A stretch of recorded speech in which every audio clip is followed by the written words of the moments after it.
Moving on, we are coming up to the short-term suspensions, policy 4351.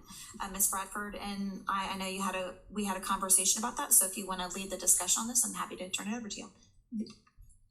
Madam Chair, if you look down I'm not saying we not discuss this, but if you look down in the substantive changes section, we talk about 4,300 in there, and 4,300 references 4351. So I just wanted some feedback from Ms. Varnum on is there an order in which you would prefer that we discuss these so that we don't get ahead of ourselves by looking at policy 4351 when 4,300 may or may not have changes to it? No? I think we can circle back to anything that needs to be discussed. Okay, with that, Ms. Bradford.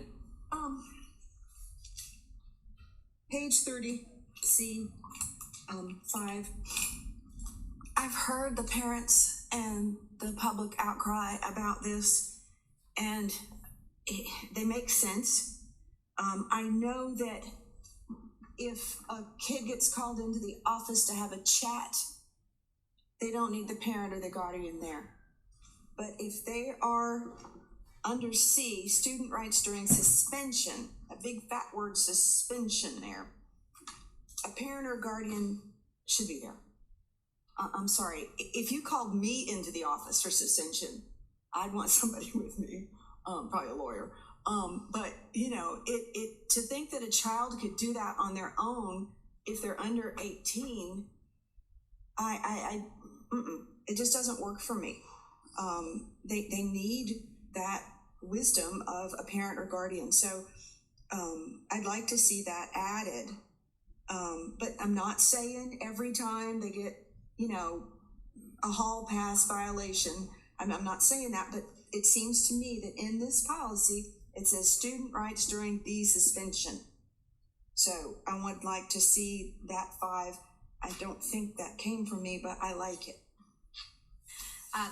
And that maybe the language would be changed, but so what you're trying to get across is to understand that in the event of a suspension or a student about to be suspended, that the parent is there and aware of the process. And so Dr. Faust, do you want to chime in to talk about the process to understand that hopefully we're not just kicking kids out, but yes, if you want to speak to that. I could almost say pre-K, elementary and middle, and let the high school, but I mean, I had a high schooler, at Hoggard that did some of this stuff without me, and it wasn't wise. So I just think they need somebody, they need somebody there with them. So typically what will happen is there will be an incident that will take place. The administrator will then do what's called due process, and due process is when they ask their side of the story.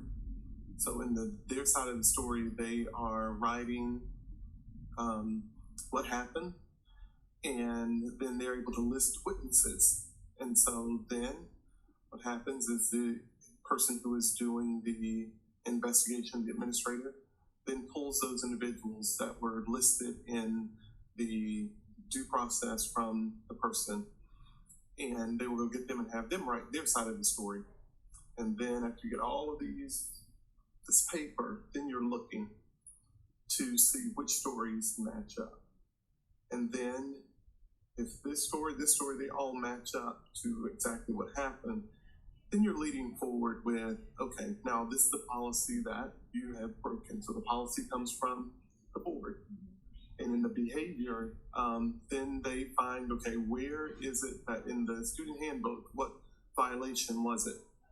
And then it gives them the opportunity to say 3 to 5 or 0 to 10, whatever it is, the opportunity. So then you're discussing it with the individual and saying, this is what you have, this is the rule policy that you've broken, this is the consequence that resides in that. Then there's a call to the parents to let the parents know. Your child has violated da-da-da. I have the due process. Some parents will say, I want a copy of that. You redact the names. You staple it. And it's like, I can either email that to you, I can put it in the mail for you, or if you'd like to pick it up. and we offer those times. At any time, if the parent, when you're talking with them, is saying, so go back over this with me. Typically, you go back over it. This is what's happened. You read what's in front of you. And then the parent will say, I want to see it. And they say, well, I'm going to go home. I'm going to talk with this about my child. They're going to come back.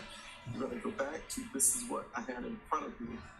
And if there is information that's brought forth, there are times where they go back on their word and they provide information that wasn't brought forth during the investigation.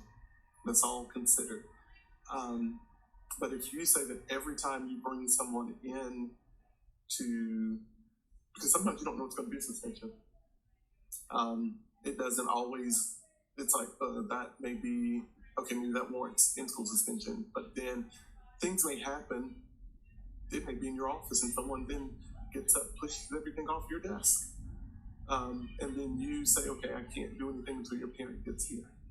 Or they may say, you know what, someone has to restrain the person from jumping on the person. And you say, well, I can't do anything until the parent gets here.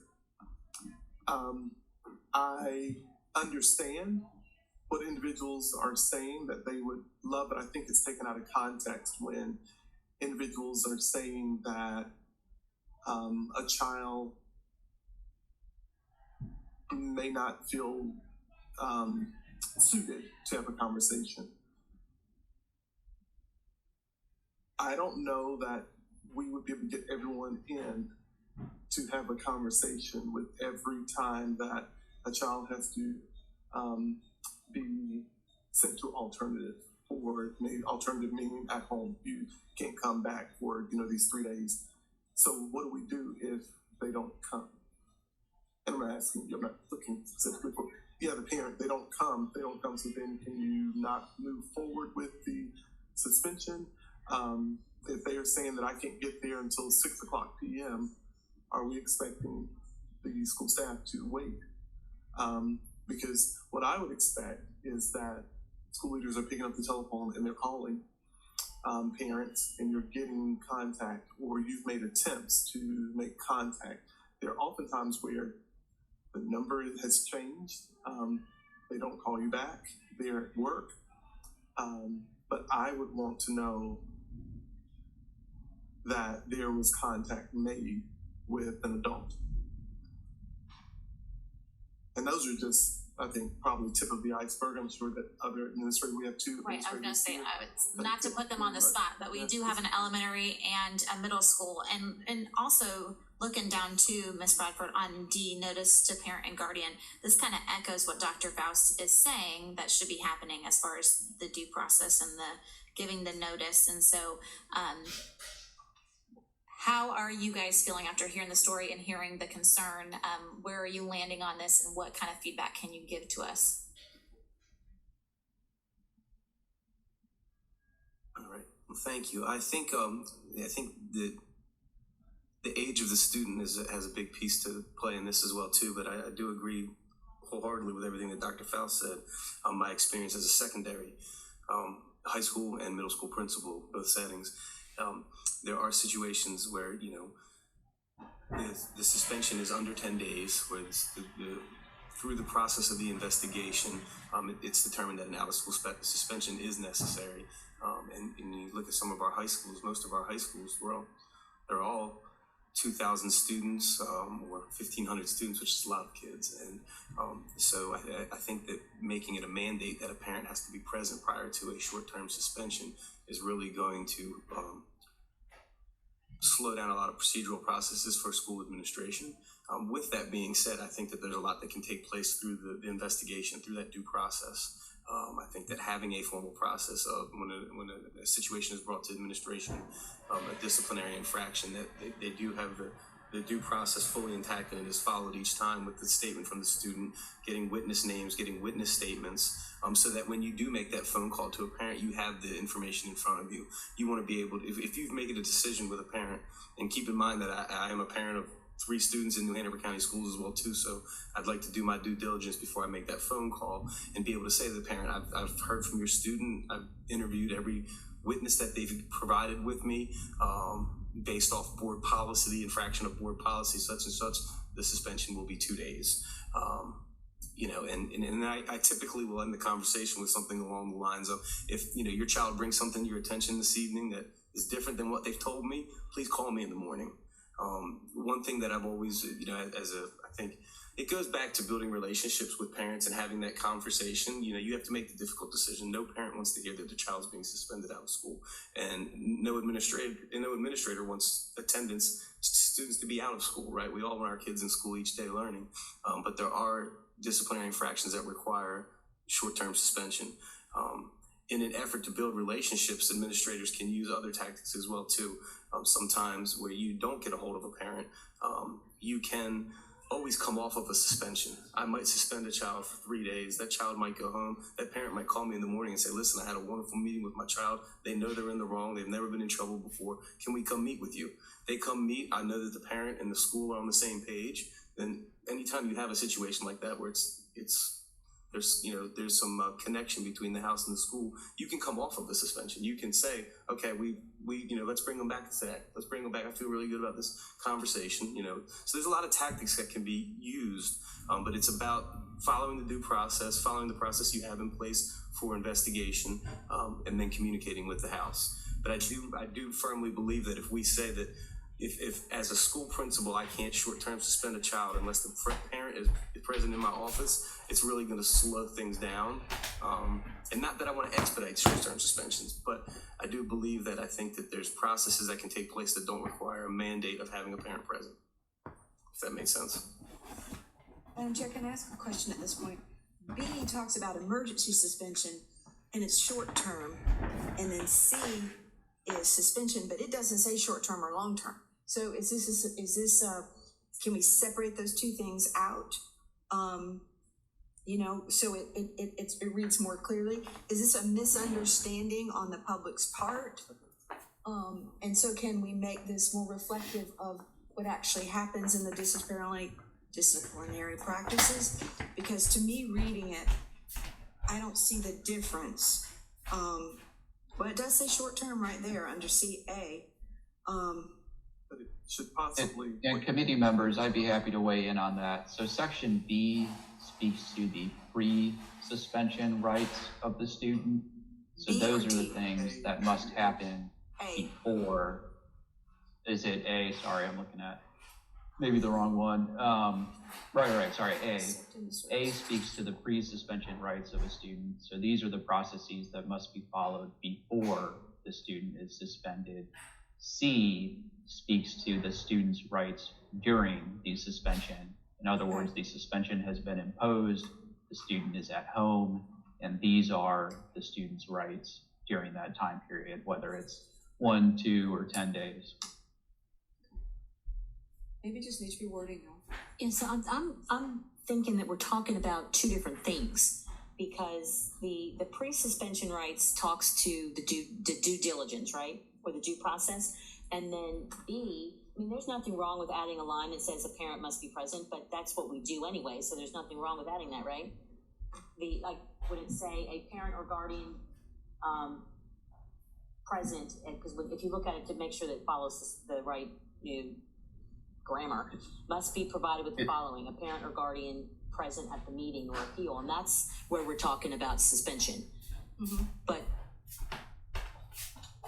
well, that would be a significant change. So if the committees, I guess it depends on what the committee intends with this language. If it's to ensure and require that a parent or guardian is present during the hearing described in section A before a short-term suspension is imposed, then that would be a very big change in terms of your day-to-day, on the ground processes as described by Dr. Faust and the principal who spoke. I apologize for forgetting the name. And it would be different than statute. So a lot of this is driven by statute, and under the statute, students do not have a right to having a parent present during the informal hearing.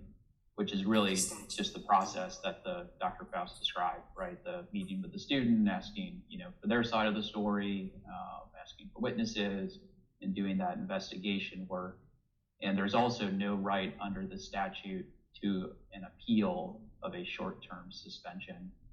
So if the committee is going to consider a change like this, it's different than statute, and I would strongly encourage further review and refinement of the language itself, just to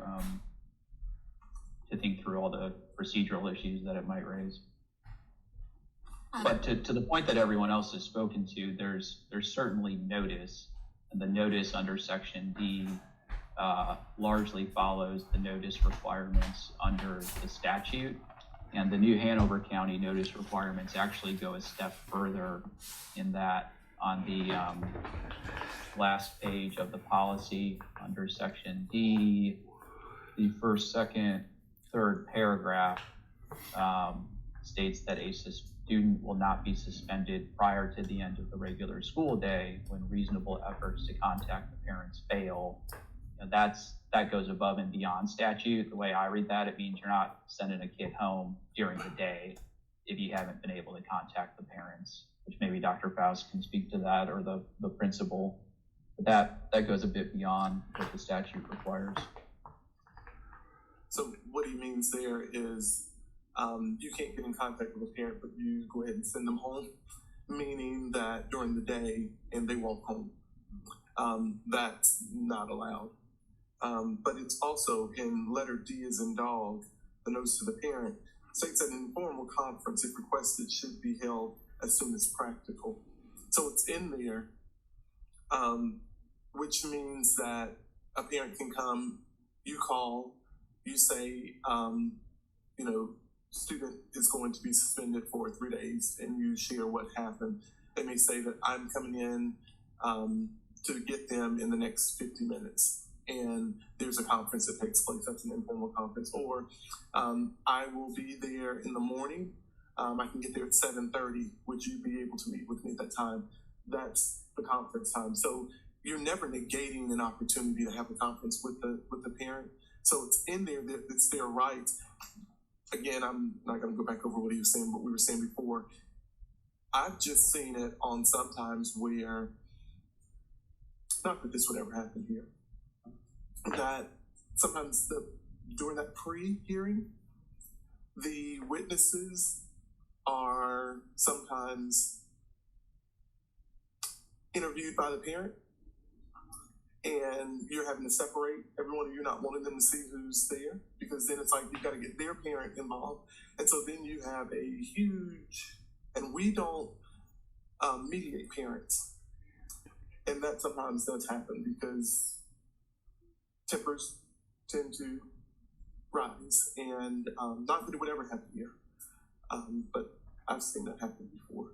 And so I'll circle back around to finish this conversation. So looking at the second to last paragraph, the last sentence, a student will not be suspended prior to the end of the regular school day when reasonable efforts to contact the parents fail, except in an emergency situation.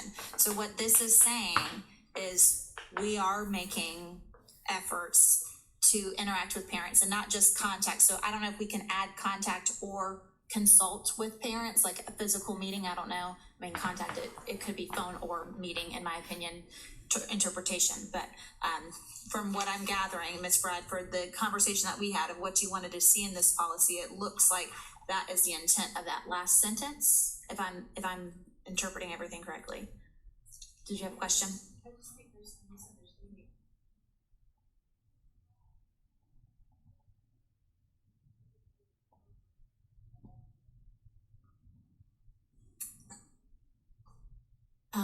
So I agree with everything that Mr. Madden said. I think when I see that, I see all of the unintended consequences that would come from that. Like Dr. Faust was just saying, and it doesn't really matter whether it's elementary, middle school, or high school. If you've got two kids that have been involved in an altercation, and we've got the kids separated, but then we bring the parents in, now we've got kids and parents, and like Dr. Faust said, tempers flaring. I just see that being a recipe for disaster for administrators. I also think that a lot of our discipline is handled by assistant principals and principals, and we don't necessarily have the personnel to keep up with all of those meetings if we have to base all of our decision making on somebody else's schedule and somebody else's calendar because we're waiting for parents to get to our building to have those meetings. You know, from the elementary perspective, we don't do suspensions, right? Unless it's seriously extenuating circumstances, and then not until they're in 4th or 5th grade. But we have relationships with our parents and we have relationships with our students. So the instances where kids don't feel comfortable, that really should not happen. I mean, you know, we work really hard to know our students, and I think that's all at all levels. And our obligation is to the students and to those relationships and to making sure that everybody is safe and everybody's comfortable and everybody's able to have access to best quality instruction. And so I would hope that, you know, that 99.9% of our students don't feel like they can't speak for themselves, or that the school's out to get them, because that should not be the case. I'm fine with taking them 5 back out. I mean, but that was all this was on here for, right? Was clarification. So I'm fine just letting it go. I mean, my only other last thought to add with this before we move on would be, because it says reasonable efforts. I wonder if putting in at least 3 attempts or something like that, so we can understand what reasonable efforts mean. And I hear what you're saying with understanding what that looks like, but just thoughts of that, if we need to have a minimum standard for you guys to at least try for. So I would, because we don't know what principals, how they're attempting to reach out, but I don't think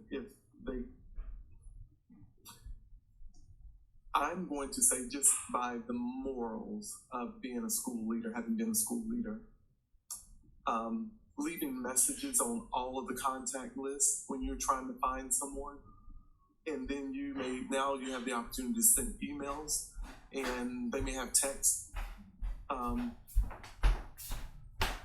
I just wouldn't believe that. It would be hard for me as an educator to believe that no one would ever try to reach out to a parent. And if we were to find out that they weren't, then that would be a personnel issue. So I would say, and I'll stick my neck out on the ledge for principals and administrators when attempting to contact a parent. And even in the fact, I just want people to hear this, at the elementary level, in that principal where the kid is distraught and they're crying, you just don't keep going in and asking questions. You turn into, I mean, you are an adult, you're a human too, so you give them the tissue, you stop them, say, who would you like to share with your teacher? Would you like to share it with the counselor? Who can help? Who would you like to talk with? And the thing is, all you're trying to do is get the information out to say, and then you allow them to get themselves together. They go to a separate place. It's not, I've got to get this done right now. Sometimes it's, let me go get your lunch for you. You're going to eat your lunch in here. I think this gloom and doom, fire and brimstone that goes on, I think that's a picture that it doesn't happen. If there's a time where it's like a little more chaotic, things may look, but everyone is trying to de-escalate. And in that time to de-escalate, you do then reach out and say, at the end of the day, I'm calling the parent again, trying to let them know, because your goal is to let them know that you don't want the kid to get on the bus the next morning and they show up at the building. And sometimes people do put them back on the bus and they show up and you're in your office and you're like, I need you to come get them. We talked yesterday. And then you even work out deals with that. It's like, well, I can't do it today. It's like, okay, you can't do it today, but he's going to stay here today in school suspension, but tomorrow he has X amount of days, or she has X amount of days. There is back and forth communication. Yeah. So with that,